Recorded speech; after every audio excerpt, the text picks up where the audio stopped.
అస్సలాము అలైకుం వరహ్మతుల్లాహి వబర్కాతు. ప్రియమైన ప్రేక్షకులారా, మీ ముందు ఒక ముఖ్యమైన విషయాన్ని చర్చించబోతున్నాను. ఒక ముఖ్యమైన గమనిక. ప్రస్తుతం మన ఆంధ్ర రాష్ట్రం యొక్క పరిస్థితి మనందరికీ తెలిసిందే. ఆంధ్ర రాష్ట్రంలో వరదల ఉగ్రరూపాన్ని మనం చూస్తున్నాము. కొన్ని రిపోర్టుల ద్వారా తెలుస్తున్న విషయం ఏంటంటే, దరిదాపుగా ఇది 50 సంవత్సరాల తర్వాత ఇంత భయంకరమైన, ఘోరమైన వరదలు గానీ, వర్షాలు గానీ రావటం జరిగిందని కొన్ని రిపోర్టుల ద్వారా మనకు అర్థమవుతుంది. అలాగే 1,50,000 మంది దీంట్లో ప్రభావితమయ్యారనేసి చెప్పడం జరిగింది.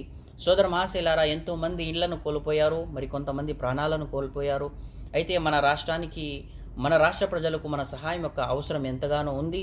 మన రాష్ట్రాలకు అలాగే మన ప్రజలకు మనమే సహాయం చేయాలి. కాబట్టి ఈ సహాయం చేసే విషయంలో ఇస్లాం ఎప్పుడూ ముందడుగులో ఉంటుంది.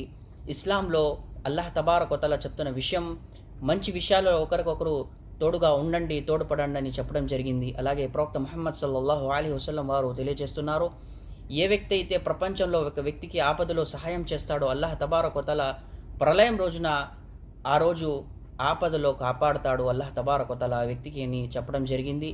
సోదర మహాశయులారా, ఇలాంటి మంచి పనిలో మర్కజ్ ఇమామ్ నెబాజ్ యొక్క సంస్థ ఎల్లప్పుడూ ముందుగా ఉంటుంది.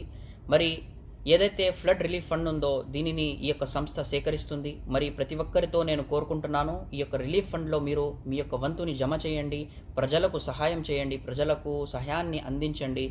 అల్లాహ్ తబారక్ వ తఆలాతో నేను కోరుకుంటున్నాను, అల్లాహ్ తబారక్ వ తఆలా ఆంధ్ర రాష్ట్రాన్ని, ఆంధ్ర రాష్ట్ర ప్రజలను ఆపద నుండి కాపాడుగాక. ఆమీన్. అస్సలాము అలైకుం వరహ్మతుల్లాహి వబర్కాతు.